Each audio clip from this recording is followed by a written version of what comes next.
Good morning and a very warm welcome back to Morning Express. We are glad you're with us this morning. It happens to be the 25th day of March 2015. It is now 7:15 and we now want to get into the newsroom. Indeed we do. With us in studio this morning is Claire Muganda. It's been a while. Yes dear, it's been a while. Features editor, The Standard on Sunday. Where have you been? Around and about. Why haven't you not been here on the newsroom? We were off air.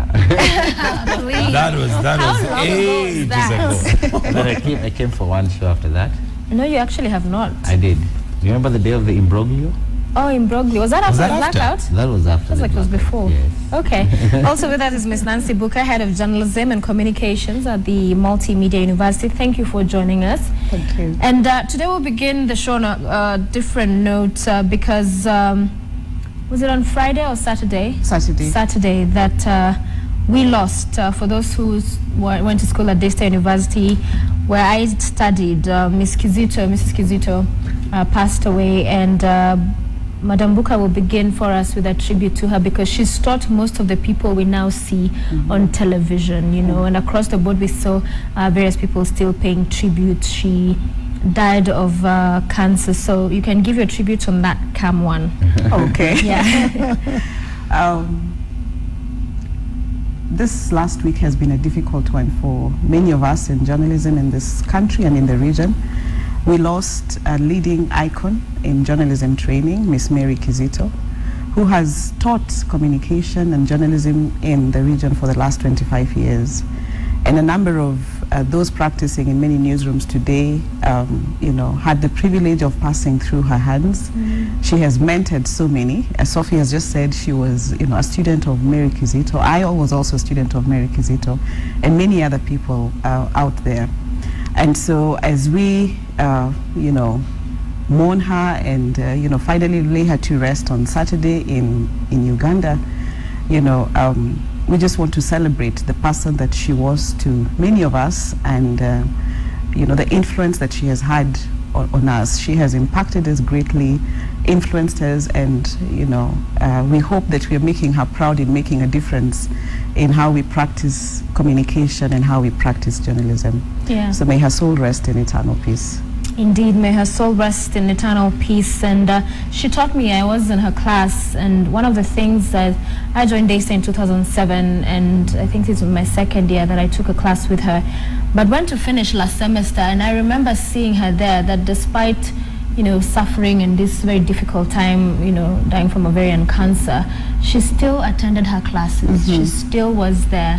So that kind of strength that she never allowed it to put her down. Total dedication. Total dedication and commitment is really iconic, is just testament to the kind of a person she was, that she knew that nothing would take away what she believed was her calling, and she did it to the very end, and we salute her.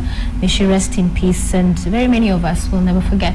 Yes, and that's a lesson for the rest of us, really, that what we do now while we're still here is what will carry the legacy on, because the only reason why we're discussing her now is how she lived her life while she had it, and how she put in her passion into what she does. So really, for us, it's a challenge that we have to do whatever we have to do. Let's do it to the best that we can, and our name will live on even after we're left. Actually I met her once. Oh, you did? did? You? Yeah, last year I went to give a talk or to talk to the students of Daystar. Yes. Yeah, the newspaper is called Involvement. Yes, when they were handing over. And that's when I met her. Actually, I didn't know her. I've just known now. Yeah? Yeah, I met her on that day when I went to talk to the students of Involvement when they were handing over the new office was coming in. Okay. Yeah. One of the things that really stood out is her investment in people. Yeah. And the fact that, throughout her life, she gave fully of herself, to serve people. And that is something that we saw, even as we worked to ensure that she was comfortable, that she never lacked anything, even as she battled cancer. That, the outpouring of support from people who had passed through her hands was just, amazing. Yeah. And that speaks of, the kind of investment that she had made in the people who had the privilege of passing through her hands. I remember, in her final days, her greatest concern is what is going to happen to my master's students who I am supervising their thesis, and she felt that she owed it to them, to see them towards the end. And her concern was always about her students. Even in her hospital bed, she was asking, what's going to happen to my students, And so I think we, personally, I interacted very closely with her. And, the takeout for me through her life was that we need to invest in the people around us, because that way then, we leave a lasting legacy, throughout. And it's true what you said. Life is about people. When you realize that to treat everyone well, to invest in them, to esteem them higher and highly as she did is really the great mark that you leave, because then those people never forget. People never forget how you made them feel. They won't forget that. So Mary Kizito, may she rest in peace, and definitely has left a huge mark. We have a funeral service for her today at 2 o'clock at Daystar, and we Daystar at River or Daystar Valley Road campus. And she will be laid to rest in Uganda on Saturday. Yes. So if you have some time, it would be good if you can make some time to meet Daystar at 2 p.m. Valley Road for that funeral service. Thank you for that. Let's get to affairs of the day. And the big story that has been capturing headlines the past few days is matters sexual harassment, rape as well. And we were just talking about it earlier. And a lot of what we've seen is, I don't know what you think, Clay, but reportage, saying this and this has happened. But there's a sense of attitude that's underneath, which appears to suggest that in all of this, women should and bear more responsibility. Whether it's why are you in a certain place, why are you dressed in a particular way, why? Are we bringing out the full picture of what really this is about? Are we just talking about the symptoms, or are we, as journalists, bringing out the disease that this is? As for the underlying the other comments, probably what people have been saying on new media platforms and all that, it's not, I don't think that for that you can blame the media as much. But when it comes to reportage, I think we've just been reporting it. I would not say that without putting it into perspective, but I think there's an angle or an aspect of all this sexual offense when it comes to sexual assault. There's something that we actually never talk about. It is called the Sexual Offences Act. So many journalists, and even when I talk to them and all that, they do not seem to know that actually there's something called the Sexual Offences Act, which we do not put into perspective and actually try to explain that this is what is supposed to happen. This is what the Act says. Most of the time, even the people who are on live TV, when they were talking about this, when they were discussing all these sexual harassment cases, the panelists brought it up, but they brought up the issue of Sexual Offences Act, but not because the journalist asked them, because it so happens that most of us don't know about this. And I think Joaquin Dumu, wherever she is, she must be wondering why she labored so hard to have this thing in place, and nobody seems to talk about it. And leave alone him talking about it, because what Sexual Offences Act does is that it explains almost the whole process, how this thing is supposed to happen, right from reporting a sexual offense to the end, and we know the penalties and all that. Nobody has even said, like, okay, fine, in the event that this gentleman here is convicted, how many years does he face in jail? In the event that probably the victim is actually not saying the truth, how many years does she face in jail? What is the procedure? How is it supposed to start? What is supposed to be done? What is the first stage? And one more thing is that I have written about this before, is that we will continue having this kind of cases because we've actually not put in place some of the suggestions of what that act meant to be. We're supposed to have, I think, a gender desk at police stations. Those things are not there. So we still find cases where victims, even when, the police stations are not victim friendly, or they're not women friendly. We still don't have all those things. So there's so many loopholes when it comes to that.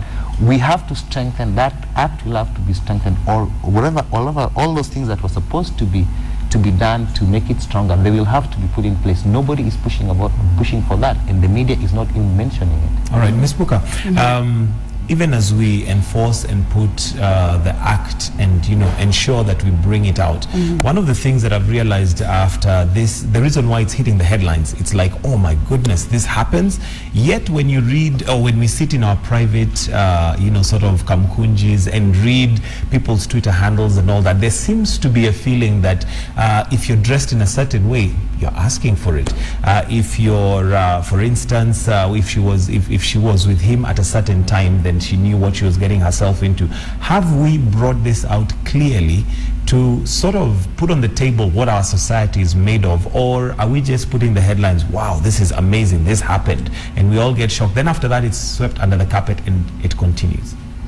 Thank you. I think what we are very good at forgetting as as journalists and sometimes even also as audiences, that it hits the headlines for a while and is a talk of the day, and after a while everybody forgets it and there's something else that's happening, and that takes over. But the real issues bedeviling society, so much so that sexual harassment is now on the table for discussion, have not been dealt with. And I guess sometimes when you look at the reporting, it's so much about the personalities who do it, who harass, and not so much the reasons behind this, and what would provoke somebody to harass the other. How should victims or those who are vulnerable project themselves so that you're not putting yourself in harm's way. All those issues have not been discussed. And when you look at the kind of stories over the last 1 week, it's almost sensational, to a point. You see the conversations, the messages, the screens, and all that. But nobody is sitting down to ask, wait a minute, how did we get ourselves to this point? And the painful part is that even the leadership is now in question. When we talk about it in corridors at our workplaces or in our social circles, it's just another conversation. But when now it's happening and our leaders are there are allegations concerning certain leaders, then I think it's high time that this conversation, was taken to a much higher level than has been done. And picking up from what Clay raised, that first of all, as a victim, if you're a victim of sexual harassment, it's not pretty. It's not one of those things that you go out bragging about and telling the whole world about. Yeah, the fact that you get to talk about it and say this and this happened to me, it's not something you're going to win an award for. And it just points to the fact that many victims out there then end up suffering in silence without necessarily talking about it. And so for somebody to come out and talk about it would warrant some form of investigation, would warrant some establishment of truth, so that if that truth then is established, then what are the penalties, that then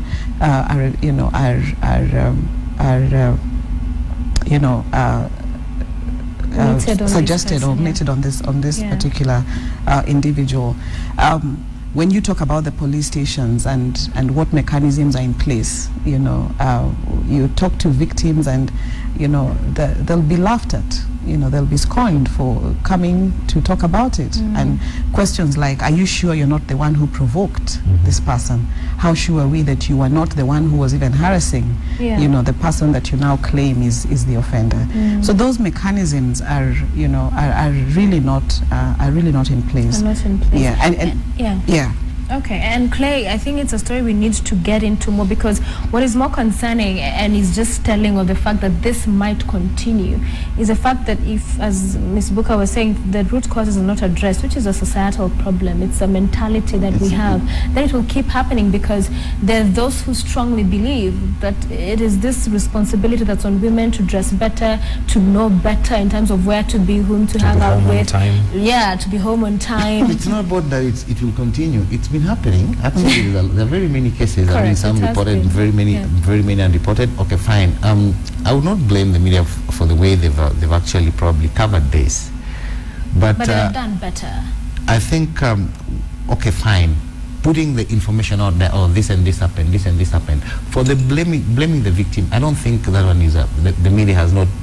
I don't think the mainstream media per se has actually tried to maybe blame the victim and all that. These are But the individuals. mainstream media should have put that into context so that it guides then the discussion we see on social media. Okay, for me, one more thing is that my views about sexual offenses are actually very strong, and most of the time I used to write about it, and my editor used to feel like that was too strong, because I always, any man who gets to a level that actually you have to defile a child or rape a woman, you have no reason to live. You've lost them. Actually, one thing I suggest is that they should be shot on sight. Yeah. After they've been found guilty. Yes. Yeah. You should. You have no reason to live, because I do not understand how you get to that level. Because, oh my, I don't know whether I can say this on national TV. Yeah, there is nothing as good as consensual sex. I mean, I do not understand. One thing I've also never understood is how somebody or a full-grown man forces himself on a child who's maybe 1 year, 2 years. I've never understood that. And when you get to that level, then you're not fit to live, because even animals don't do it. Okay, Claire, I want us to invite our viewers this morning to participate, to be part of the discussion today on the newsroom. Director, if we could have the numbers on the bottom of the screen, let's hear your thoughts on this particular issue of sexual harassment and how we in the media have covered the same, your thoughts as well, and the other topics we'll cover this morning. Talk to us about